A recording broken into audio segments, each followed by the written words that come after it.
মৰমৰ ছাত্ৰ-ছাত্ৰীসকল প্ৰথমতে সকলোকে আমাৰ ইউটিউব চেনেললৈ স্বাগতম জনাইছোঁ আৰু আজি আমি এই ভিডিঅ'টোত HSLC আগন্তুক HSLC 2025ত হ'বলগীয়া যি HSLC এক্সামিনেশ্যন সেই HSLC এক্সামিনেশ্যনৰ কাৰণে চেপ্টাৰ 2ৰ তোমালোকৰ ইংলিছৰ যি চেপ্টাৰ 2 নেলছন মেণ্ডেলা এই লং ৱাক টু ফ্ৰীডম নামৰ যিটো চেপ্টাৰ আছে সেই চেপ্টাৰটোৰ কেইটামান অতি ইম্পৰ্টেণ্ট MCQ আৰু তাৰ আমি উত্তৰ এই ভিডিঅ'টোত আলোচনা কৰিম। গতিকে এই ভিডিঅ'টো HSLC 2025ৰ যিসকল কেণ্ডিডেট আছে সেই কেণ্ডিডেটসকলৰ কাৰণে এই ভিডিঅ'টো খুব ইম্পৰ্টেণ্ট হ'ব। গতিকে তোমালোকে অনুগ্ৰহ কৰি ভিডিঅ'টো শেষলৈকে চাবা আৰু ভিডিঅ'টো তোমালোকে স্কিপ কৰি নাচাবা, সম্পূৰ্ণকৈ চাবা। বিশেষ তোমালোকে এই ভিডিঅ'টোৰ পৰা HSLC 2025ৰ কাৰণে তোমালোকে বিশেষ উপকৃত হ'ব বুলি মই ভাবোঁ। আৰু ইয়াতে কেইটামান সাম্ভাব্য MCQ আমি আলোচনা কৰিম, গুৰুত্বপূৰ্ণ সাম্ভাব্য MCQ আমি আলোচনা কৰিম। আৰু ভিডিঅ'টো ষ্টাৰ্ট কৰাৰ আগতে যদি তোমালোকে আমাৰ চেনেলটো ছাবস্ক্ৰাইব কৰা নাই, অনুগ্ৰহ কৰি আমাৰ চেনেলটো ছাবস্ক্ৰাইব কৰি লগতে থকা নটিফিকেশ্যন বেলটো টিপি ৰাখিবলৈ নাপাহৰিবা, যাতে আমি আপলোড কৰা সকলো ধৰণৰ এডুকেশ্যনেল ভিডিঅ'ৰ নটিফিকেশ্যন তোমালোকে লাভ কৰা। যিসকলে আমাৰ চেনেলটো ছাবস্ক্ৰাইব কৰি আহিছে তেওঁলোকলৈ অশেষ ধন্যবাদ।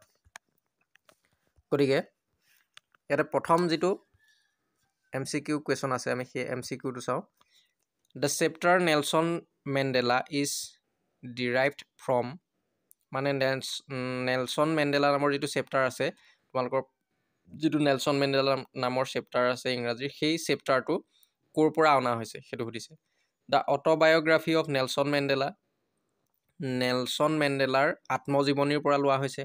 The biography of Nelson Mandela, মানে নেলছন মেণ্ডেলাৰ জীৱনীৰ পৰা লোৱা হৈছে। ইয়াতে অট'বায়'গ্ৰাফি আৰু বায়'গ্ৰাফিৰ মাজত তোমালোকে পাৰ্থক্যটো বুজি পাইছানে? অট'বায়'গ্ৰাফি মানে হ'ল নিজৰ জীৱন কথা নিজেই লিখা যিখন কিতাপ। নেলছন মেণ্ডেলাই নিজৰ জীৱন কাহিনী মানে নিজেই লিখি পেলাই প্ৰকাশ কৰা যিখন কিতাপ হ'ব সেইখন অট'বায়'গ্ৰাফি বুলি ক'ম। আৰু যদি নেলছন মেণ্ডেলাৰ বিষয়ে বা বেলেগ এজন ব্যক্তিৰ বিষয়ে যদি বেলেগে মানে কিতাপ লিখে তেতিয়া সেইখনক বায়'গ্ৰাফি বুলি কয়। গতিকে the autobiography of Nelson Mandela, the biography of Nelson Mandela, the autobiography of Nelson Mandela's, the turner of the above. গতিকে প্ৰথম দিছে যে নেলছন মেণ্ডেলাৰ আত্মজীৱনীৰ পৰা লোৱা হৈছে, নেলছন মেণ্ডেলাৰ জীৱনীৰ বায়'গ্ৰাফিৰ পৰা লোৱা হৈছে, আৰু নেলছন মেণ্ডেলাৰ মানে জীয়েকৰ আত্মজীৱনীৰ পৰা লোৱা হৈছে। গতিকে এইটো কোনটো হ'ব? এই অপশ্যনটো কাৰেক্ট হ'ব। ইয়াতে the autobiography of Nelson Mandela, সেইটো নেলছন মেণ্ডেলাৰ অট'বায়'গ্ৰাফিৰ পৰা লোৱা হৈছে। গতিকে ইয়াতে কি হ'ব? মানে অপশ্যন এটো কাৰেক্ট হ'ব। গতিকে ইয়াতে যদি আমি চাওঁ অপশ্যন এটো কাৰেক্ট হ'ব। ইয়াৰ পিছত আছে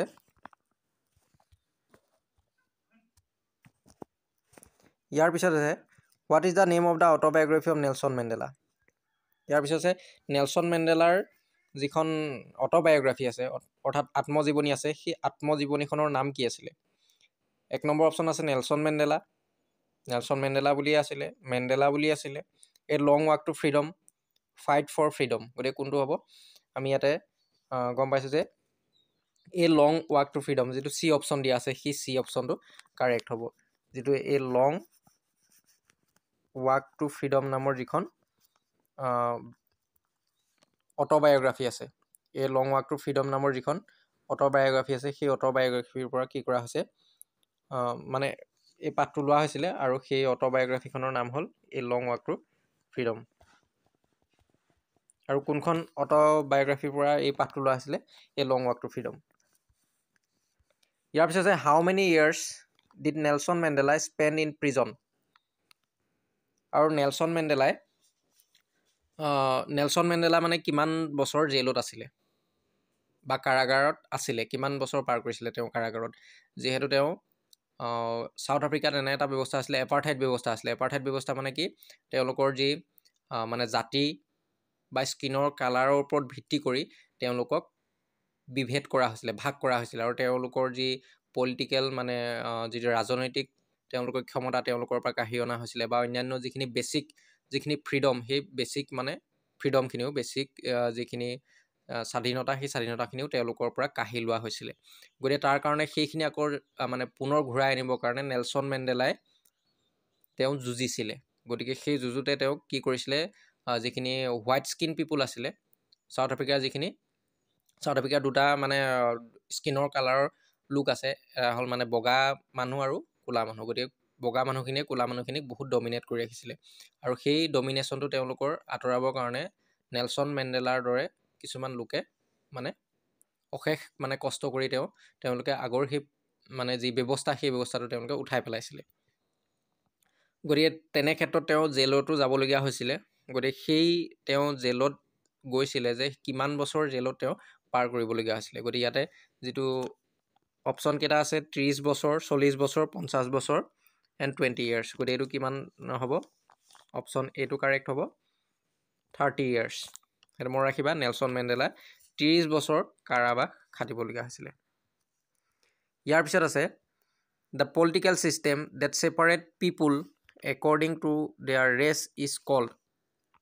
যিটো পলিটিকেল ছিষ্টেম, পলিটিকেল মানে হ'ল ৰাজনৈতিক যিটো ব্যৱস্থা, যিটো ব্যৱস্থাৰ দ্বাৰা মানুহৰ ৰেচ অনুসৰি, ৰেচ মানে হ'ল মানুহৰ জাতি বৰ্ণ, এনেধৰণৰ জাতি বৰ্ণ অনুসৰি তেওঁলোকক ভাগ কৰা যিটো ব্যৱস্থা, বিভেদনা যিটো ব্যৱস্থা, সেই ব্যৱস্থাটোক কি বুলি কোৱা হয়?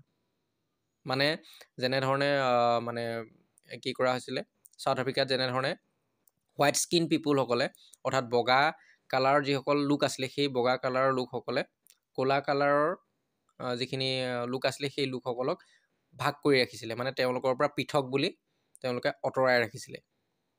গতিকে সেই তেনেধৰণৰ ব্যৱস্থাটোক কি বুলি কোৱা হয়?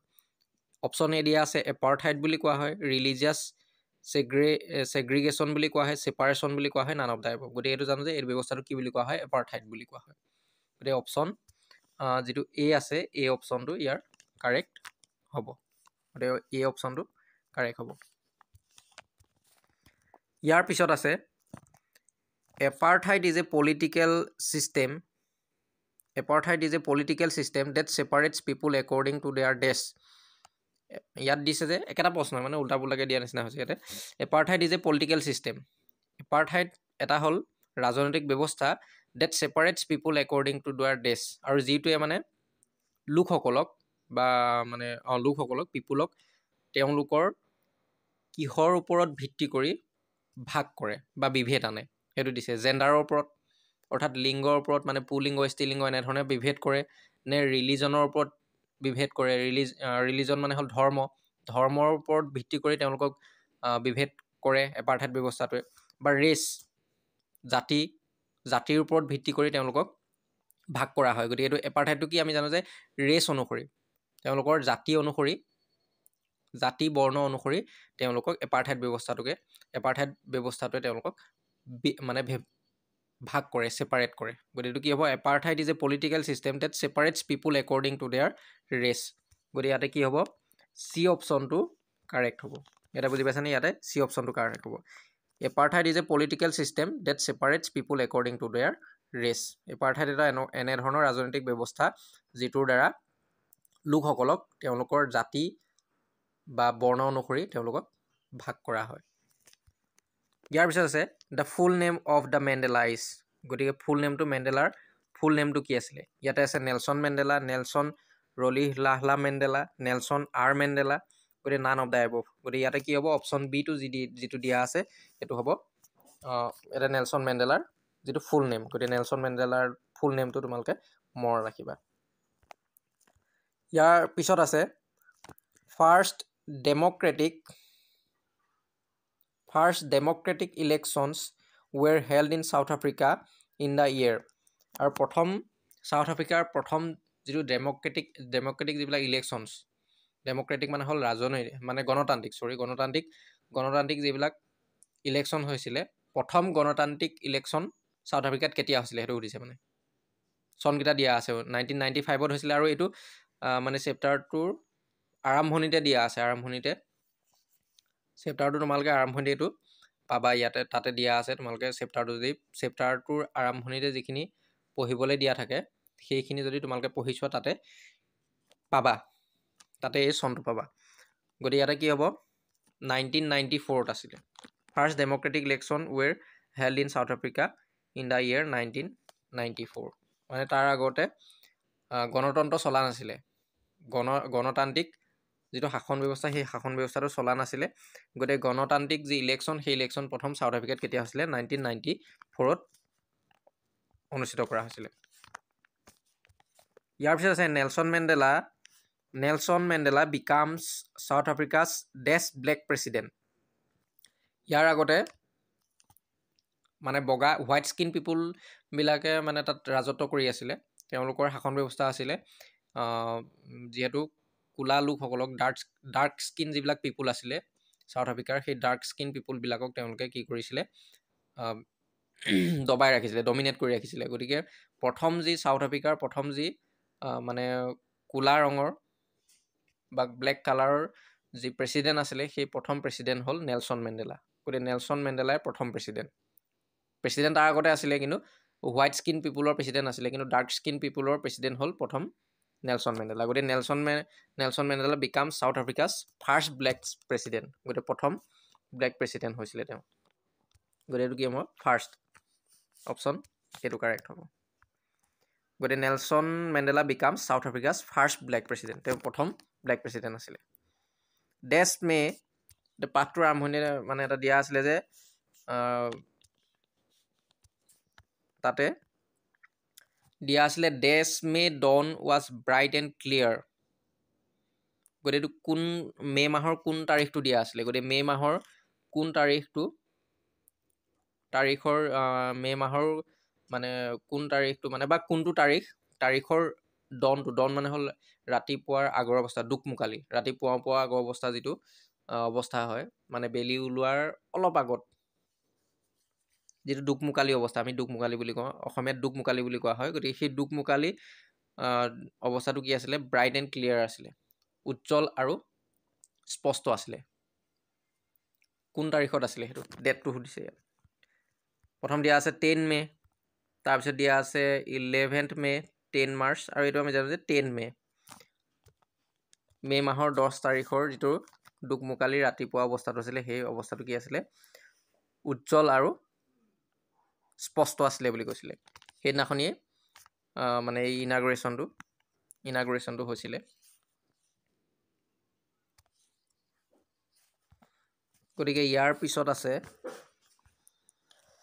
সেইদিনাখনি চেৰেমনিজবিলাক মানে অনুষ্ঠিত কৰা হৈছিলে, অনুষ্ঠানবিলাক তাতে অনুষ্ঠিত কৰা হৈছিলে সেই 10 মে' তাৰিখে। Where did the ceremonies take place, ইয়াতে দিয়া আছে যে যিবিলাক অনুষ্ঠান আছিলে সেই অনুষ্ঠানবিলাক ক'ত অনুষ্ঠিত কৰা হৈছিলে বা ক'ত অনুষ্ঠিত হৈছিলে। The ceremonies took place in the lovely sandstone amphitheatre from by the Union Buildings in Pretoria. গতিকে ইয়াতে দিয়া আছে যে চেৰেমনিবিলাক ক'ত অনুষ্ঠিত হৈছিলে, মানে সুন্দৰ, লভলি মানে সুন্দৰ, চেণ্ডষ্ট'ন মানে হ'ল শিল বালিৰে নিৰ্মিত, চেণ্ড মানে হ'ল বালি, ষ্ট'ন মানে হ'ল শিল। গতিকে শিল বালিৰে নিৰ্মিত যিটো এম্পি থিয়েটাৰ আছিলে, সেই এম্পি থিয়েটাৰ মানে হ'ল আমাৰ অসমীয়াত ক'ব গ'লে ৰঙমঞ্চৰ নিচিনা মঞ্চ, এটা মঞ্চ য'ত শাৰী শাৰীকৈ চকী পাৰি থোৱা থাকে, মানে মুকলিকৈ চকীসমূহ পাৰি থোৱা থাকে, আৰু তাৰ আগত এটা ডাঙৰ মঞ্চ থাকে, সেইটোৱে এম্ফি থিয়েটাৰ বুলি কোৱা হয়। গতিকে সেই তেনেধৰণৰ এটা ৰঙমঞ্চত, সুন্দৰ এটা ৰঙমঞ্চত, শিল বালিৰে নিৰ্মিত এটা সুন্দৰ ৰঙমঞ্চত অনুষ্ঠানখিনি অনুষ্ঠিত হৈছিলে। আৰু সেই এম্পি থিয়েটাৰটো কোনে নিৰ্মাণ কৰিছিলে, from by the Union Buildings in Pretoria. প্ৰেটৰিয়াৰ ইউনিয়ন বিল্ডিংছ নামৰ যিটো ডিপাৰ্টমেণ্ট আছে, মানে প্ৰত্যেকৰে কি হয়, এটা ডিপাৰ্টমেণ্ট থাকে, যেনে ৰাস্তা বনোৱা এটা ডিপাৰ্টমেণ্ট, PWD যেনেকৈ আমাৰ ইয়াত।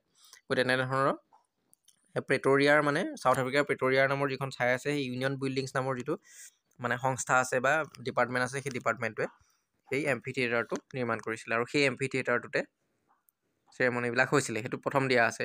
তাৰপিছত দিয়া আছে the ceremonies took place on South African soil. দ্বিতীয় অপশ্যনটো দিয়া আছে যে চেৰেমনিবিলাক বা অনুষ্ঠানবিলাক ক'ত অনুষ্ঠিত কৰা হৈছিলে, চাউথ আফ্ৰিকাৰ ভূমিত বা চাউথ আফ্ৰিকাৰ মাটিত। এইটোও হ'ব, কিন্তু এইটো স্পেচিফিক উত্তৰ নহয়, গতিকে উত্তৰটো কোনটো হ'ব, এইটো হ'ব। তাৰপিছত অপশ্যনকেইটাত দিয়া আছে the ceremonies took place in a স্কুলখনত হৈছিলে, নহয় এইটো। The ceremonies took place in the president's house, এইটোও নহয়। ৰাষ্ট্ৰপতি ভৱনত হৈছিলে নেকি, নাই হোৱা। গতিকে এম্পি থিয়েটাৰত হৈছিলে। আৰু এম্পি থিয়েটাৰটো কোনে বিল্ড কৰিছিলে বা কোনে নিৰ্মাণ কৰিছিলে, সেইটো মনত ৰাখিবা, from by Union Buildings in Pretoria. The amphitheatre where the ceremonies took place was from বাই। গতিকে ইয়াৰ পিছৰ কুৱেশ্যনটো সেইটো আছে, MCQটো, যে যিটো এম্পি থিয়েটাৰ য'ত চেৰেমনিজবিলাক হৈছিলে, য'ত অনুষ্ঠানবিলাক হৈছিলে, মানে কোনে নিৰ্মাণ কৰিছিলে, সেই এম্পি থিয়েটাৰটো কোনে নিৰ্মাণ কৰিছিলে, সেইটো দিয়া আছে যে ফ্ৰম বাই, কাৰ দ্বাৰা নিৰ্মাণ কৰা হৈছিলে এইটো দিয়া আছে উত্তৰটো অপশ্যন দিয়া আছে the public works and infrastructure in Pretoria the public works and infrastructure in Pretoria এইটোতো নহয় the Union Buildings in Pretoria the Union Buildings in South Africa গতিকে নান অফ দ্য এবাভ কোনটো হ'ব অপশ্যন বিটো কাৰেক্ট হ'ব আমি ইয়াৰ ওপৰত পাই আহিছিলোঁ ইয়াৰ পিছত কি দিয়া আছে হোৱাই did the people and the world leaders from different countries come to south Africa মানে চাউথ আফ্ৰিকালৈ দেশৰ বিভিন্ন ঠাইৰ পৰা লোকসকল আহিছিলে বা ৱৰ্ল্ড লিডাৰসকল মানে বিশ্বৰ নেতাসকল বিভিন্ন ঠাইৰ পৰা বিভিন্ন দেশৰ পৰা আহি পেলাই চাউথ আফ্ৰিকালৈ আহিছিলে সেই দিনটো 10 মে যিটো দিন সেই দিনটোত আহিছিলে আৰু অহাৰ কাৰণটো কি আছিলে কি কাৰণে আহিছিলে হোৱাই বুলি কৈছে কি কাৰণে আহিছিলে গতিকে ইয়াতে কি হ'ব ইয়াত অপশ্যন এইটো আছে টু মিট নেলছন মেণ্ডেলাক লগ কৰিবলৈ আহিছিলে বি অপশ্যন দিয়া আছে for the installation of South Africa's first democratic non racial government অৰ্থাৎ ইয়াত দিয়া আছে যে ইনষ্টল কৰিবৰ কাৰণে ইনষ্টল মানে প্ৰতিষ্ঠা কৰিবৰ কাৰণে মানে কি প্ৰতিষ্ঠা কৰিবৰ কাৰণে চাউথ আফ্ৰিকাৰ যি প্ৰথম গণতান্ত্ৰিক যিখন চৰকাৰ আৰু নন ৰেচিয়েল মানে য'ত জাতি ভেদৰ কোনো প্ৰথা নাই য'ত জাতি ভেদ প্ৰথা নথকা মানে জাতিৰ যেনেধৰণে আগতে এপাৰ্থাইড ব্যৱস্থা আছিলে এতিয়া এপাৰ্থাইড ব্যৱস্থাটো উঠাই দিয়া হৈছিলে মানে য'ত জাতি ভেদ কোনো কথা নাথাকে গতিকে জাতিভেদ নথকা এখন গণতান্ত্ৰিক চৰকাৰ চাউথ আফ্ৰিকাৰ প্ৰথম যিখন গণতান্ত্ৰিক চৰকাৰ সেই গণতান্ত্ৰিক চৰকাৰখন প্ৰতিষ্ঠা কৰিবৰ কাৰণে তেওঁলোকে আহিছিলে প্ৰথমটো দিয়া আছিলে নেলছন মেণ্ডেলাক লগ কৰিবৰ কাৰণে আহিছিলে গতিকে কোনটো হ'ব তাৰপৰা 3 নম্বৰটো দিয়া আছে টু ভিজিট চাউথ আফ্ৰিকা পৰিদৰ্শন কৰিবলৈ আহিছিলে চাউথ আফ্ৰিকা তেওঁলোকে চাবলৈ আহিছিলে নান অফ দ্য এবভ গতিকে ইয়াৰ অপশ্যন কোনটো হ'ব বি অপশ্যনটো কাৰেক্ট হ'ব তেওঁলোক কিয় আহিছিলে আগতে যিহেতু তাত চাউথ আফ্ৰিকাত এপাৰ্থাইড ব্যৱস্থা চলি আছিলে য'ত তেওঁলোকে মানে কোনো গণতান্ত্ৰিক চৰকাৰ নাছিলে জনগণৰ কথা কোনো শুনা তেনেধৰণৰ চৰকাৰ নাছিলে গণতান্ত্ৰিক চৰকাৰ মানে কি যি মানে জনগণই ভোট দি পেলাই চৰকাৰ গঠন কৰে সেইখনেই হ'ল গণতান্ত্ৰিক চৰকাৰ আৰু এনেধৰণৰ এখন প্ৰথম গণতান্ত্ৰিক চৰকাৰ য'ত জাতি ভেদ নথকা এখন চৰকাৰ তেনেধৰণৰ এখন চৰকাৰ চাউথ আফ্ৰিকাৰ সেই চৰকাৰখন প্ৰথম হৈছিলে সেই চৰকাৰখন আগত তেনেধৰণৰ চৰকাৰ নাছিলে গতিকে সেই চৰকাৰখন প্ৰতিষ্ঠা কৰিবৰ কাৰণে বা ইনষ্টল কৰিবৰ কাৰণে তেওঁলোক আহিছিলে বিভিন্ন ৱৰ্ল্ডৰ লিডাৰবিলাক আহিছিলে আহি পেলাই তাত গোট খাইছিলে on that lovely autumn day Nelson Mandela was accompanied by আৰু সেই দিনটোত শৰৎকালৰ সেই যিটো ভাল লগা দিন সেই ভাল লগা দিনটোত নেলছন মেণ্ডেলা কাৰ সৈতে আছিলে ইয়াতে দিয়া আছে হিজ ৱাইফ তেওঁৰ পত্নীৰ লগত আছিলে হিজ ডাটাৰ হিজ চন নান অফ দ্য এবভ গতিকে ইয়াতে কি হ'ব অপশ্যন বিটো কাৰেক্ট হ'ব তেওঁ কাৰ লগত আছিলে ডাটাৰ জীয়েকৰ লগত আছিলে দ্য নেম অফ দ্য ডাটাৰ অফ নেলছন মেণ্ডেলা ৱাজ গতিকে নেলছন মেণ্ডেলাৰ জীয়েকৰ নাম কি আছিলে বুলিছে মানে ইয়াতে নেলছন মেণ্ডেলাৰ জীয়েকৰ নাম আছিলে এই অপশ্যনটো দিয়া আছে জেনানী তাৰপিছত জিনা জেইলা জেলিকা ইয়াতে কোনটো হ'ব আমি জানো যে জেনানী আছিলে নেলছন মেণ্ডেলাৰ জীয়েকৰ নাম ইয়াতে দিছে on the podium mister de Klerk was sworn in as this first deputy president second deputy president first president none of the above গতিকে ইয়াতে দিয়া আছে যে অন দ্য পোডিয়াম মানে হ'ল মঞ্চ গতিকে সেই মঞ্চত য'ত মানে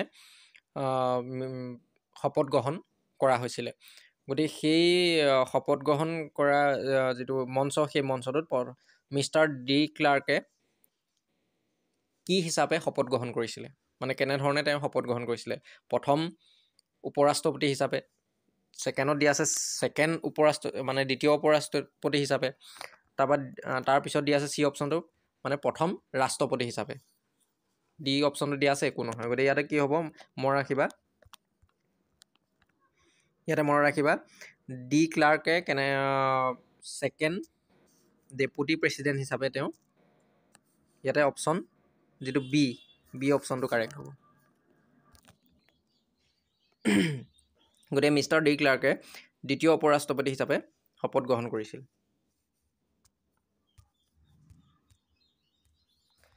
ইয়াৰ পিছত আছে থাবো বেকি ৱাজ শ্বৰ্ন ইন এছ, আৰু থাবো এম্বেকিয়ে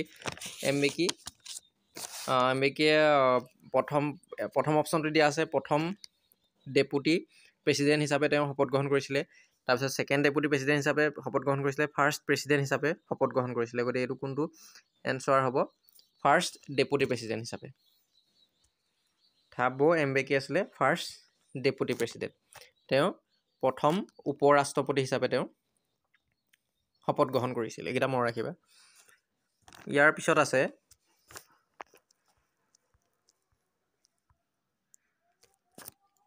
date day on the podium who was first sworn in, মানে সেইদিনাখনি মানে মঞ্চত প্ৰথমে কোনে শপত গ্ৰহণ কৰিছিলে, প্ৰথম কোনে শপত গ্ৰহণ কৰিছিলে। গতিকে প্ৰথম কোনে শপত গ্ৰহণ কৰিছিলে, ইয়াৰ এনচাৰটো কি হ'ব? এইটো হ'ব, মিষ্টাৰ ডি ক্লাৰ্কে শপত গ্ৰহণ কৰিছিলে। তেওঁ প্ৰথম শপত গ্ৰহণ কৰিছিলে, আৰু প্ৰথম শপত গ্ৰহণ তেওঁ কি হিচাপে কৰিছিলে? ছেকেণ্ড ডেপুটি প্ৰেছিডেণ্ট হিচাপে। ছেকেণ্ড ডেপুটি প্ৰেছিডেণ্ট হিচাপে তেওঁ শপত গ্ৰহণ কৰিছিলে, আৰু প্ৰথমেই তেওঁ শপত গ্ৰহণ কৰিছিলে। A few moments later, we all lifted our eyes in a way. Why did they lift their eyes in way? Because. A few moments later, we all lifted our eyes in awe. Why did they lift their eyes in awe? Because.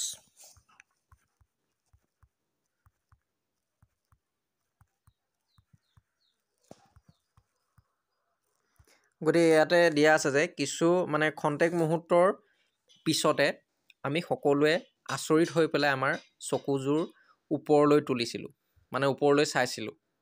হোৱাই মানে তেওঁলোকে কিয় আচৰিত হৈ পেলাই ওপৰলৈ চাইছিলে, কাৰণটো কি সেইটো সুধিছে মানে।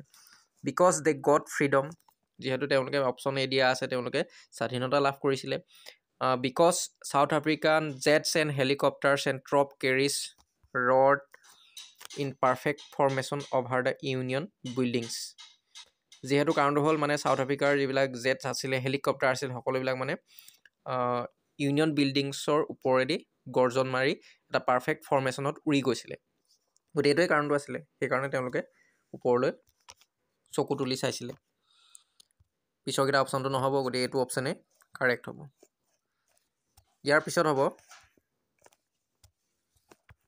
পিছত আছে how many colours are there in the new South African flag. South আফ্ৰিকাৰ মানে নতুন যিখন ফ্লেগ আছিলে, সেই ফ্লেগখনত কেইটা কালাৰ আছিলে? ইয়াত দিয়া আছে 5, 4, 6, 3। ইয়াৰ কাৰেক্ট এনচাৰটো হ'ব 5। মনত ৰাখিবা, 5টা কালাৰ। চাউথ আফ্ৰিকাৰ যিখন নতুন পতাকা, সেই পতাকাখনত কেইটা কালাৰ আছিলে? 5টা। ইয়াৰ পিছত আছে the colours of the new South African flag R.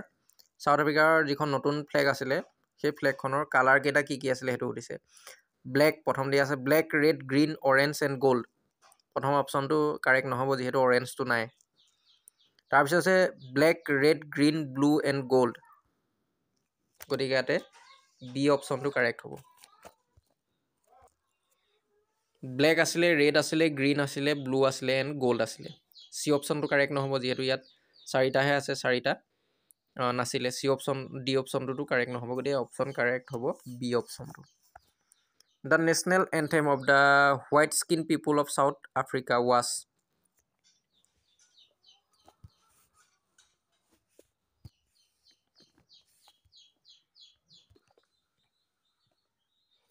ইয়াৰ পিছত আছে মানে নেশ্যনেল এন্থেম, তাত আগত দুটা আছিলে, মানে এটা হোৱাইট স্কিন পিপুলসকলৰ কাৰণেও বেলেগ আছিলে আৰু ডাৰ্ক স্কিন পিপুলসকলৰ কাৰণেও বেলেগ আছিলে, অৰ্থাৎ দুটা চাউথ আফ্ৰিকাৰ দুটা নেশ্যনেল এন্থেম আছিলে। গতিকে হোৱাইট স্কিন পিপুলসকলৰ যিটো নেশ্যনেল এন্থেম, সেই নেশ্যনেল এন্থেমটো কি আছিলে? নেশ্যনেল এন্থেম মানে হ'ল ৰাষ্ট্ৰীয় সংগীত। গতিকে সেইটো আছিলে কি হ'ব? কোনটো আছিলে? গতিকে এতিয়া অপশ্যন বিটো কাৰেক্ট হ'ব, নিকোচি চিকেলেল আফ্ৰিকা। ইয়াৰ পিছত আছে the national anthem of the black skin people of south African was.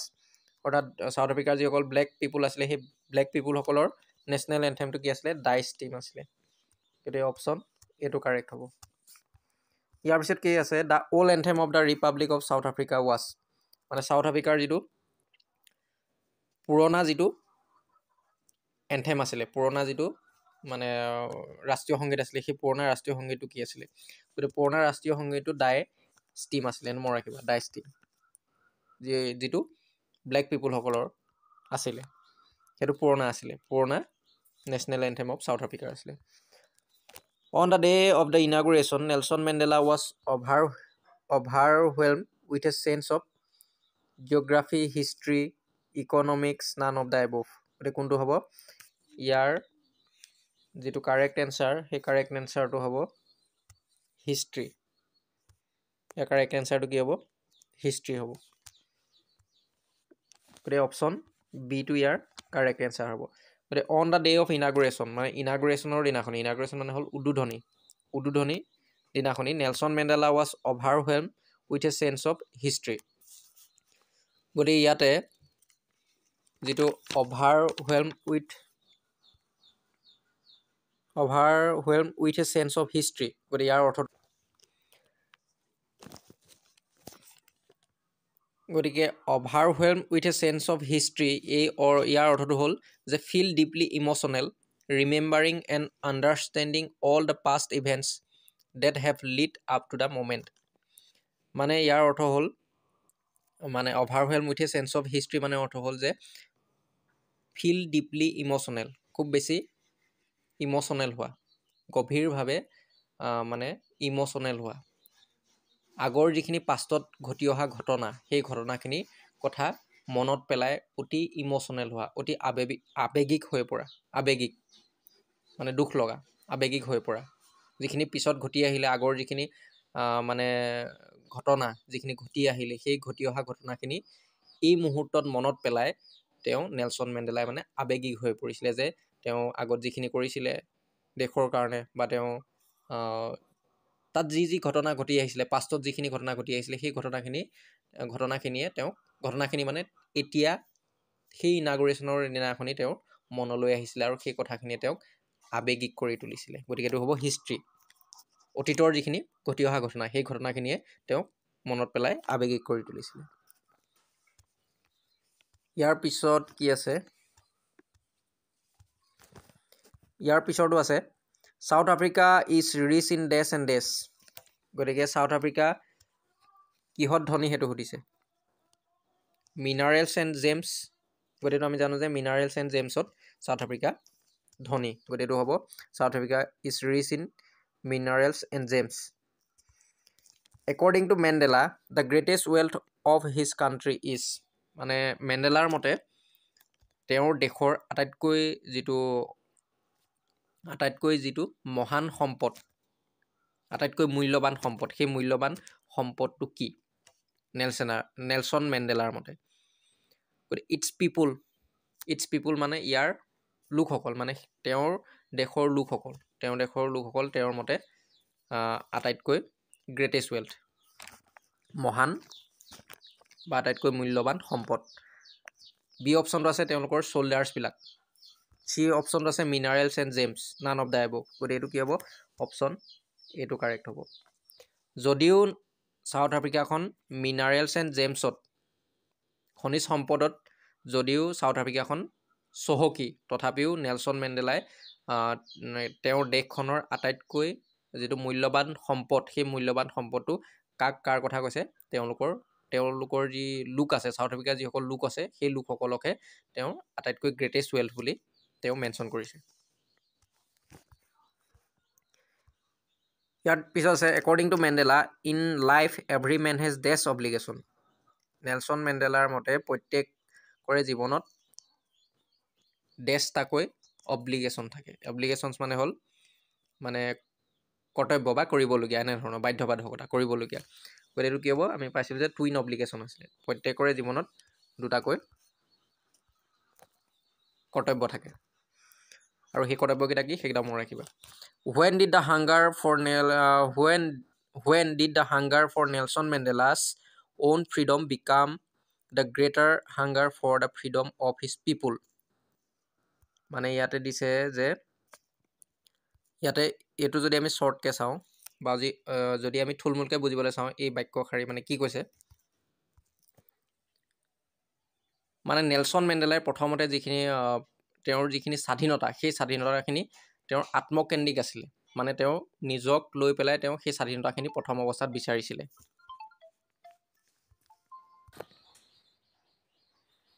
অৰ্থাৎ প্ৰথম অৱস্থাত নেলছন মেণ্ডেলাই তেওঁৰ নিজৰ মানে স্বাধীনতাখিনিৰ কাৰণে তেওঁ মানে যুঁজ দিব বিচাৰিছিলে, নিজৰ স্বাধীনতাখিনি আহৰণ কৰিবলৈ তেওঁ বিচাৰিছিলে। কিন্তু পিছত দেখা পালে যে কেৱল সেইটো তেওঁৰে প্ৰব্লেম নহয়, বা তেওঁৰে স্বাধীনতাখিনি কেৱল কাঢ়ি লৈ যোৱা নাই। তেওঁলোকৰ দৰে যিমানখিনি ছাউথ আফ্ৰিকাৰ পিপুল আছে, যিমানখিনি লোক আছে, সকলোখিনিৰ স্বাধীনতাখিনি অলৰেডি কাঢ়ি লৈ যোৱা হৈছে তেওঁলোকৰ পৰা। গতিকে তেওঁৰ আগত যিখিনি নিজৰ কাৰণে স্বাধীনতা তেওঁ বিচাৰিছিলে, সেই স্বাধীনতাখিনি তেওঁৰ পিছত কি হ'ল, যেতিয়া বুজি পালে যে তেওঁৰ সকলো লোকৰ পৰাই স্বাধীনতাখিনি অলৰেডি মানে হোৱাইট স্কিন পিপুলসকলে অলৰেডি তেওঁলোকৰ পৰা লৈ থৈছে বা তেওঁলোকৰ পৰা কাঢ়ি লৈছে। গতিকে তেওঁ যেতিয়া গম পালে সেই কথাটো, তেওঁৰ নিজৰ বাবে যিখিনি স্বাধীনতা আগত বিচাৰিছিলে, সেই স্বাধীনতাখিনি তেওঁ বাদ দি পেলাই তেওঁ যিসকল লোক আছিলে, সেই লোকসকলৰ কাৰণে তেওঁ স্বাধীনতা বিচাৰিবলৈ বা স্বাধীনতাখিনি মানে ঘূৰাই আনিবলৈ তেওঁ কাম কৰিছিলে। গতিকে সেই উপলব্ধিটো তেওঁ কেতিয়া হৈছিলে, তেওঁ কেতিয়া মানে নিজৰ স্বাধীনতাটোৰ বাদ দি পেলাই তেওঁ যে যিখিনি তেওঁ ছাউথ আফ্ৰিকাৰ যিখিনি ডাৰ্ক স্কিন পিপুল আছে, সেই পিপুলসকলৰ কাৰণে তেওঁ স্বাধীনতাৰ কাৰণে যুঁজ দিছিলে, তেওঁ কেতিয়া সেইটো কৰিছিলে, সেইটো ইয়াতে সুধিছে। গতিকে when he join the African national Congress, যেতিয়া তেওঁ আফ্ৰিকান নেশ্যনেল কংগ্ৰেছত তেওঁ জইন কৰিছিলে, তেতিয়াৰ পৰা তেওঁ মানে নিজৰ মানুহখিনিৰ স্বাধীনতাক লৈ পেলাই তেওঁ হোৱাইট স্কিন পিপুলসকলৰ বিৰুদ্ধে তেওঁ যুঁজ দিছিলে। প্ৰথম অপশ্যন সেইটো। তাৰপিছত হুৱেন হি বিকেম এডাল্ট, যেতিয়া তেওঁ মানে প্ৰাপ্তবয়স্ক হৈছিলে, তেতিয়া তেওঁ সেই মানুহখিনিৰ হৈ পেলাই তেওঁ মানুহখিনিৰ হকে, তেওঁৰ দেশৰ মানুহখিনিৰ হকে তেওঁ যুঁজ দিছিলে। 2 নম্বৰ অপশ্যন সেইটো। When he was sent to prison, যেতিয়া তেওঁক জেললৈ পঠিয়াইছিলে। এইটোতো নহয়, গতিকে কোনটো হ'ব? অপশ্যন এটো হ'ব। যেতিয়া তেওঁ আফ্ৰিকান নেশ্যনেল কংগ্ৰেছত যেতিয়া তেওঁ জইন কৰিছিলে, তেতিয়া তেওঁ মানে তেওঁলোকৰ লোকসকলৰ কাৰণে, হোৱাইট স্কিন পিপুলসকলৰ বিৰুদ্ধে তেওঁ কি কৰিছিলে? যুঁজ দিছিলে। তেওঁলোকৰ যিখিনি স্বাধীনতা, সেই স্বাধীনতাখিনি ঘূৰাই আনিবৰ কাৰণে তেওঁ হোৱাইট স্কিন পিপুলসকলৰ বিৰুদ্ধে তেওঁ যুঁজ দিছিলে, যেতিয়া তেওঁ আফ্ৰিকান নেশ্যনেল কংগ্ৰেছত তেওঁ মানে জইন কৰিছিলে। গতিকে এইখিনিয়ে প্ৰশ্ন আছিলে। গতিকে ইয়াতে 28টা প্ৰশ্ন আমি আলোচনা কৰিলোঁ নেলছন মেণ্ডেলা চেপ্টাৰটো, আৰু এনেধৰণে আমি প্ৰত্যেকটো চেপ্টাৰৰ যিমানখিনি ইম্পৰ্টেণ্ট MCQ আছে, সেই MCQখিনি আমি আলোচনা কৰি যাম। গতিকে তাৰ কাৰণে তোমালোকে আমাৰ এই চেনেলটো ছাবস্ক্ৰাইব কৰি ৰাখিবা। আৰু যদি ভিডিঅ'টো ভাল লাগিলে অনুগ্ৰহ কৰি যিমান পাৰা তোমালোকৰ যিমানখিনি ফ্ৰেণ্ড আছে, তোমালোকৰ HSLC 2000 আগন্তুক HSLC 2025ৰ যিমানখিনি কেণ্ডিডেট আছে, তোমালোকৰ লগৰ যিমানখিনি কেণ্ডিডেট আছে, সকলোলৈ এই ভিডিঅ'টো তোমালোকে শ্বেয়াৰ কৰিবলৈ নাপাহৰিবা, যাতে আমি নেক্সট ভিডিঅ'টো অতি উদ্যমেৰে আমি বনাব পাৰোঁ। তাৰ কাৰণে তোমালোকে ভিডিঅ'সমূহ যিমান পাৰা লাইক, কমেণ্ট আৰু শ্বেয়াৰ কৰিবলৈ নাপাহৰিবা। আৰু নেক্সট আমি যিকেইটা চেপ্টাৰ আছে, সেই চেপ্টাৰকেইটাৰ আমি MCQখিনি ক্ৰম অনুসাৰে আলোচনা কৰি যাম।